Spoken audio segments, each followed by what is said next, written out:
نبی کے ماں باپ بچپن میں ہی گزر جانے کے بعد ان کے رشتہ داروں نے ان کی بہت دیکھ بھال کی اور اپنے خود کے بچوں سے بھی زیادہ انہیں پیار دیا، لیکن کیا نبی نے بھی انہیں اتنا ہی پیار اور سمان دیا؟ آج کی اس ویڈیو میں ہم جانیں گے محمد کا اپنی ماں امینہ، دادا عبد المطلب اور ان کی آخر تک تربیت یعنی دیکھ بھال کرنے والے ان کے چچا ابو طالب، ان سب کے ساتھ حضرت محمد کا کس طرح کا تعلق یعنی ریلیشن تھا اور بچپن میں ان کے ساتھ کون کون سی گھٹنائیں پیش آئیں۔ آج کے ایپیسوڈ سے ہمیں پتہ چلتا ہے کہ بچپن میں اتنے لوگوں نے جتنا زیادہ پیار اور کیئر نبی کی ان کے ساتھ بعد میں نبی نے کیا سلوک کیے۔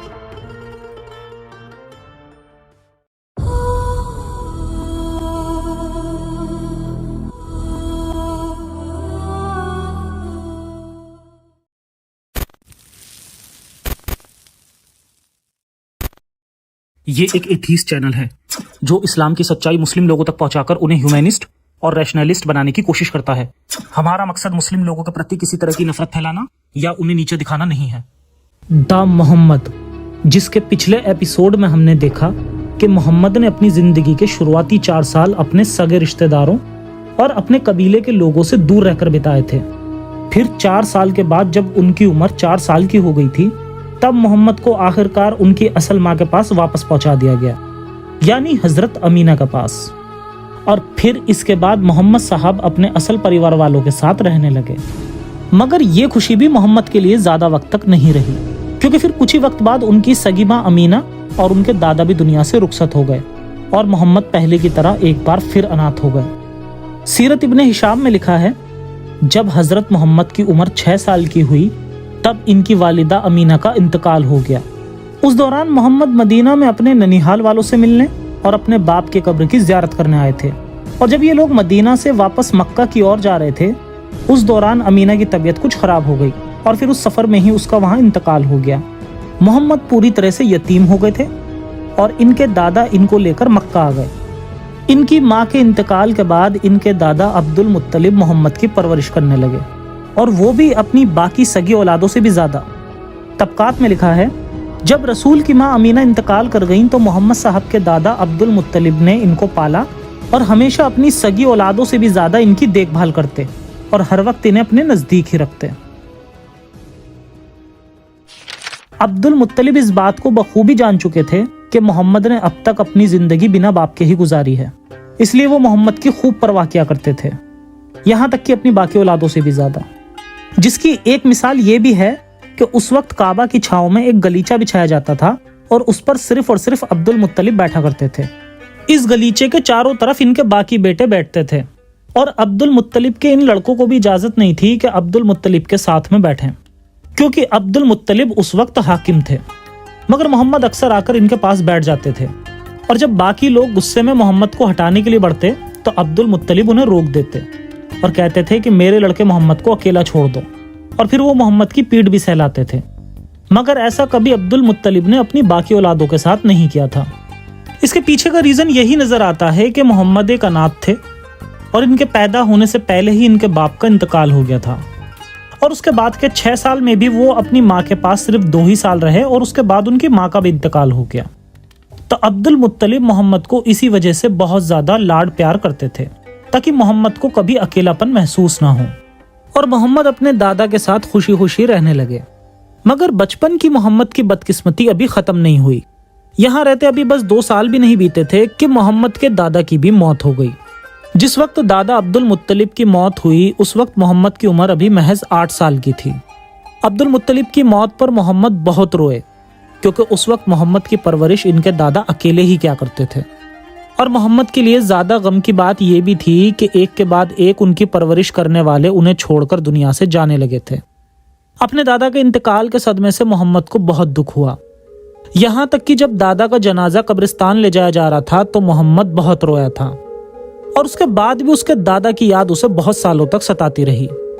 خیر، ان کے دادا کی موت کے بعد محمد کو عبد المطلب کے ایک بیٹے جن کا نام ابو طالب تھا، انہوں نے محمد کو گود لے لیا اور اپنے گھر لے آئے۔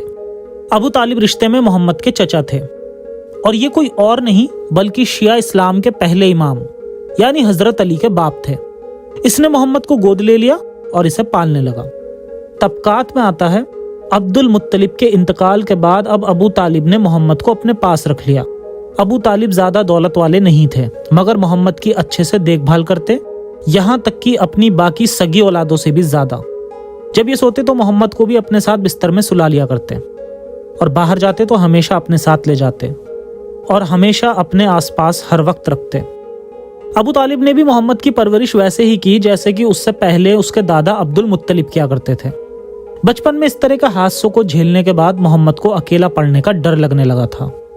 यहाँ तक कि जब मोहम्मद 12 साल का था तब एक दिन अबू तालिब तिजारत के सिलसिले से सीरिया जाने को तैयार हुआ, लेकिन जब कारवां सफर के लिए तैयार हुआ और अबू तालिब ऊंट पर सवार होने लगा तो मोहम्मद ये जानकर बहुत दुखी हुआ और उनसे बहुत देर तक लिपटकर रोता रहा।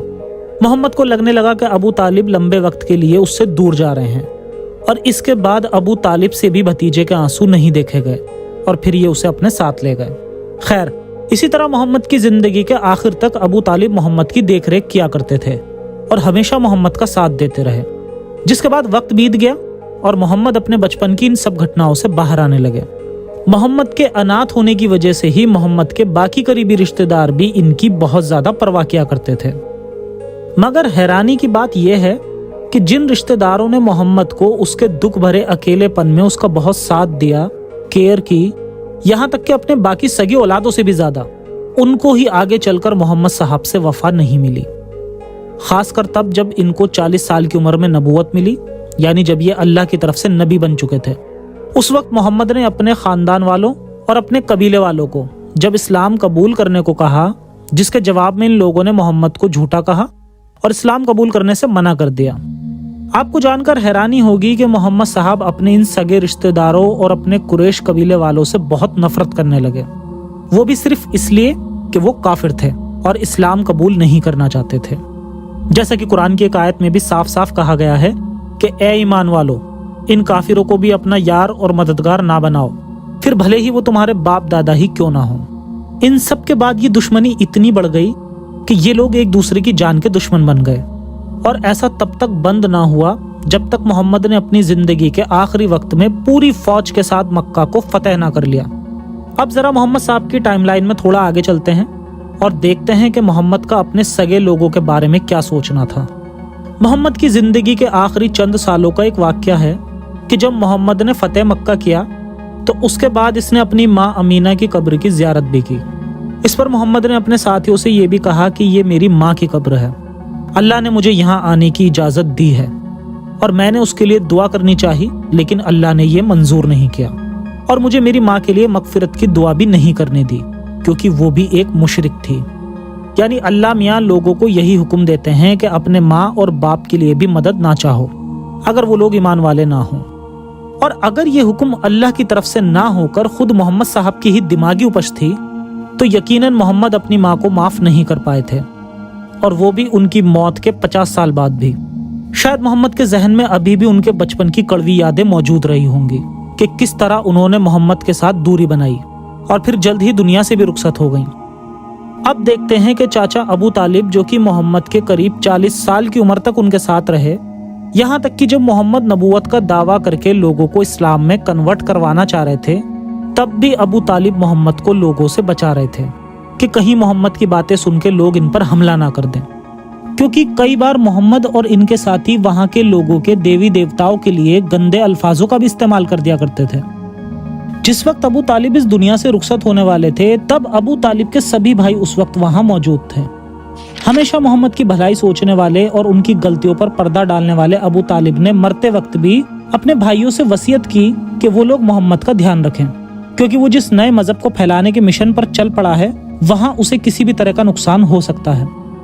अबू तालिब ने अपने बाकी सभी भाइयों से मरते वक्त मोहम्मद की देखभाल करने की गुजारिश की, और सभी भाइयों ने अबू तालिब से वादा किया कि वे हमेशा मोहम्मद की हिफाजत करेंगे। जब अबू तालिब अपनी जिंदगी की आखिरी सांसें गिन रहे थे, उस वक्त भी हर बार की तरह मोहम्मद साहब ने अपने चचा अबू तालिब को इस्लाम कबूल करने को कहा और बहुत फोर्स किया कि वो मरते वक्त कलमा पढ़ लें, यानी ये बात कबूल कर लें कि कोई भी खुदा नहीं है सिवाय अल्लाह के और मैं मोहम्मद उसका एक रसूल हूँ। आगे के एपिसोड्स में जानेंगे कि मोहम्मद उन्हें इस्लाम कबूल करवाने का इतना जोर क्यों दे रहे थे। लेकिन अभी के लिए इतना जान लेते हैं कि अबू तालिब ने इन्हें साफ मना कर दिया। और इसके बाद मोहम्मद को अबू तालिब पर इतना गुस्सा आया कि ये इनके कफन दफन में भी शामिल नहीं हुए। तबकात की एक हदीस में आता है कि अली, जो कि अबू तालिब का बेटा था, वो कहता है कि आपके गुमराह बुढ़ा चाचा मर गया। ये अली हैं, शिया इस्लाम के पहले इमाम, जो अपने बाप के बारे में ऐसी बात कर रहे हैं। खैर, इनकी बात सुनकर मोहम्मद कहते हैं कि जाकर इन्हें दफन कर दो और फिर मुझे इत्तला दे देना। और इसके बाद आइंदा कभी भी मोहम्मद ने अबू तालिब के लिए दुआ नहीं की, क्योंकि अल्लाह ने उन्हें ऐसा करने से मना कर दिया था। इसी तरह मोहम्मद का यही सलूक उनके बाकी रिश्तेदारों के साथ भी रहा। मिसाल के तौर पर जब अबू तालिब मरते वक्त मोहम्मद की देखरेख करने के लिए अपने भाइयों को वसीयत कर रहा था, उस वक्त इन्हीं भाइयों के बीच इस्लाम का होने वाला सबसे बड़ा दुश्मन अबू लहब भी शामिल था। अबू लहब भी मोहम्मद का चाचा था और इसने अबू तालिब से मोहम्मद की देखरेख करने का वादा भी किया, मगर ये वादा लंबे समय तक नहीं चला। मोहम्मद ने अबू लहब और उसकी बीवी, जो कि रिश्ते में मोहम्मद की चाची थी, इन लोगों पर इन्होंने कुरान की आयतों के जरिए लानत भेजी और इनको जहन्नुम में दर्दनाक अजाब की धमकियां भी दी। आखिर क्या वजह बनी कि अबू लहब, जो अपने भतीजे मोहम्मद की बहुत परवाह करता था और जिसने मोहम्मद की पैदाइश की खुशी में अपनी गुलाम बांदी को भी आजाद कर दिया था, आगे चलकर यही शख्स इस्लाम का दुश्मन कैसे बन गया? इस बारे में भी डिटेल से आगे आने वाले एपिसोड्स में बात करेंगे।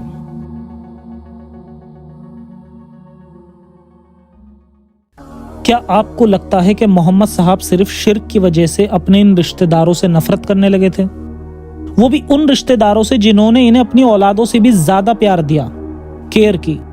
कैसा लगेगा आपको जानकर कि एक ऐसा शख्स भी था जो कि काफिर था और मोहम्मद साहब उसकी बहुत इज्जत भी करते थे। और इज्जत ही नहीं, वो बेपनाह मोहब्बत कि उसके मरने पर नबी खुदकुशी करके अपनी जान भी देना चाहते थे। आखिर क्या हो रहा था ये सब, जानते रहेंगे धीरे धीरे आगे के एपिसोड्स में। इंसानी फितरतों और सियासतों से भरपूर इस कहानी से जुड़े रहें और मिलते हैं आगे के एपिसोड्स में आगे की कहानी के साथ। तब तक के लिए सुरक्षित रहें और अपना और अपनों का ख्याल रखें। कट्टरता से बचें। जय हिंद, जय विज्ञान, इंसानियत हाफिज।